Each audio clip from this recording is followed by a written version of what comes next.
Dear Isaac Bazié, it's great that we have you here. You are important for the research in Africa. Some years ago, Samuel Huntington wrote in his book, Clash of the Cultures, Africa will have no important role in the world policy. Now, it's very different. Africa is important. It is member now at G20, and everyone tries to invest in Africa. What is your professional background about research in Africa? Thank you, dear Albert Alt, for the invitation and for this moment. I am very thankful for that. Yes, I am working on Africa for more than 20 years. First of all, I graduated, my PhD is in comparative literature, but now I working on cultural studies in Africa, but mainly on Africa in the world and in the world in Africa from a decolonial perspective. I mean, this is the way for me to reflect on the influence and the power games during the last centuries in Africa, and the way Europe tried to colonize and colonize, of course. And before the colonization, it was slavery, and the way this European presence in Africa shaped for the future the destiny of Africa and the conditions in which Africans are living. But on the other side, I'm working on this presence of Africans in the world through this violent history, and how people, Africans in Africa in the world, becomes a problem for the world, although this came through a violent history. So this is the way what I'm doing. I'm professor at Université du Québec à Montréal, and also founder of the Institute of African, Asian, and International Studies in Ouagadougou, Burkina Faso. So, and so working on African literatures and African cultures, and these encounters between Africa and the world.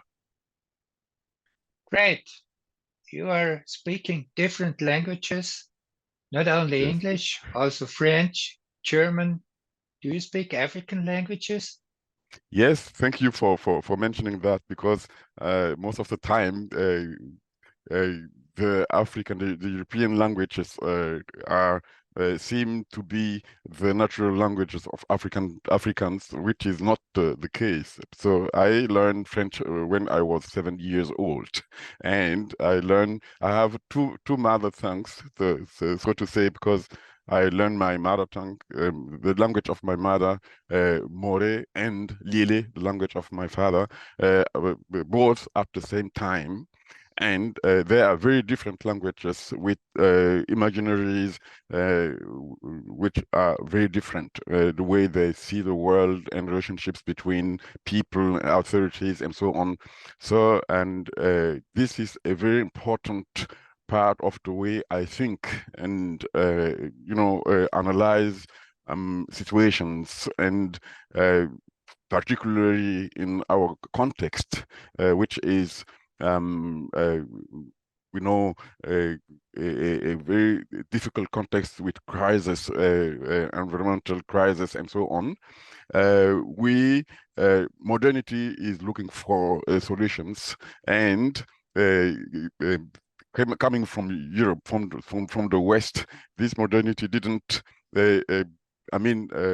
brought many questions without responses, and alternative imaginaries are available to propose other ways to solve the crisis. And speaking under other languages, particularly in my case, African languages, is a possibility for me to think, on alternatively, and go back to other resources, imaginaries, compare with Western imaginaries, and try to find solutions. The way people live with together, the way people live with nature, and so on. And it's a very important part of the way I tackle issues. We have another book from Bernal. The title is Black Athena. And this book was a research about what is African from the Greece culture. Do you have knowledge about Black Europe?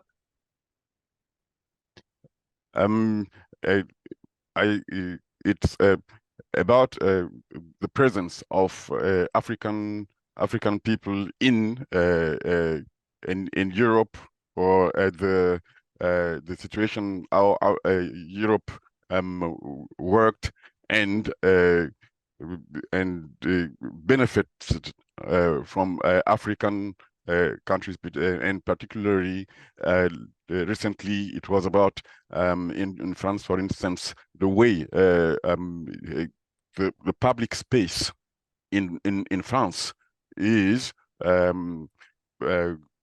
very is a place where people see and magnify historical personalities who played a very, very violent role in African history, but are magnified and exposed in the public space in France, for instance. And this is the controversial aspect of history.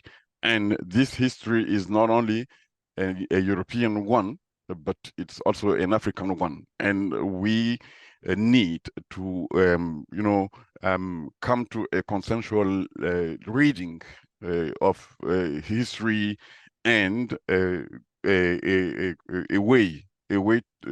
peaceful way to deal with memories, with these very difficult memories, so that globally people can come together and shape the world future together. If this is if we don't tackle these issues and the African presence, the diaspora outside Africa, which I said was the consequence of a violent history, I mean, it will be very difficult for Africans in Africa, but also outside Africa, to just keep quiet and play the victim's role, and just watch the game by while they pay for it, and not participate.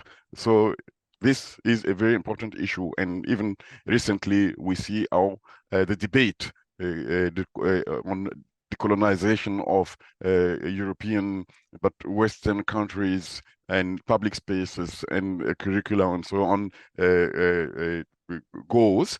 And I mean, this is just, I think, the beginning of something which won't stop till we tackle the issues with a very serious intention to solve, at least to find a consensual way to speak with each other.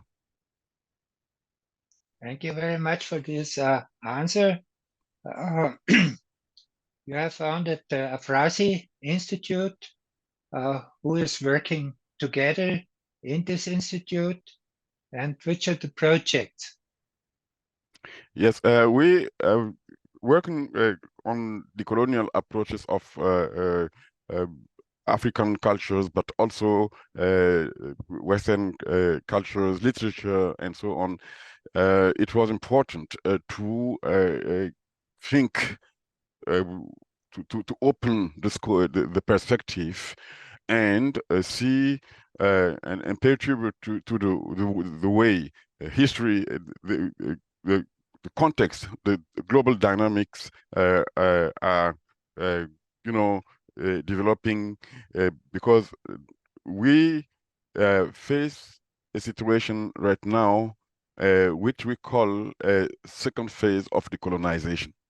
And we speak about it in a network with Dawis Kodori, the Bandung network, and where we people from diverse disciplines come together to think about the legacy of the Bandung Conference 1955, with President Sukarno, but also other countries and main players. And the idea is that in our actual context, this second phase of decolonization brings a profound desire from African countries to diversify their partnerships, to increase the process of delinking and get independent from former colonizers, even if we call them new partners or historical partners, which is a very soft way to call them, to name the former colonizers, countries colonizing other countries in Africa and taking their advantages and their position for granted. So now, in this context, it was very important to think not only theoretically and analytically, but also to become pragmatic and create something to incarnate this to accompany this process of diversifying and understanding the world other than the West. Because one very important consequence of colonization is to create dichotomies and oppositions, and to link or to direct the perspective of colonized people towards the center, to create centers and peripheries. It's a visible consequence of it is that Africans travel is easier. It's more easier to travel to Europe than to travel to, I would say, Dar es Salaam from Ouagadougou, for instance. So, which is a crazy thing. Now, this is not only for traveling and so on. It's also visible in the cooperation African countries have with other places in the world, dealing mainly with former colonizers. And it's the case in Burkina Faso with France. So now, AFRASI, African, Asian, and International Studies Institute has been created to reflect and participate in increasing the relationships between Africa and Asia, and think critically about the perspective, the dynamics right now. So we launched the institute last 2023 in Ouagadougou with a conference attended by more than 70 scholars, and it was a very important moment to become visible and also tackle issues and design the perspective and present it how we want to work in this institute, welcoming, for instance, scholars from Asia. Right now we have a young scholar doing research, field research in Ouagadougou at the institute, and coming from Beijing University, or welcoming scholars, and also students trying also to have a curricula shaped according to the interests of African countries from Africa. It was very important to implement this institute in Africa and not abroad, so that when people study political science or something else, that they just do it while they are in the context of what they are studying, so that we can have a kind of knowledge based on real, concrete, and direct issues. And another very important point I want to add is that we think that working also in Africa with this institute will help to keep the brains on the continent. We know it is for a long time about brain drain, and we speak now from of brain drain and brain circulation, and we need to have the brains in Africa and also welcome other people to come on the continent and work with us. So this is the purpose of the Institute of African, Asian, and International Studies. It's not only about Africa and Asia, but also about the world. This is the issue, Thank you very much for this information. We have this year in November the G20 summit in Brazil. One of the three main points of President Lula is a reform of United Nations, that it will be a just institution, and we will have 2025, the G20 summit in South Africa.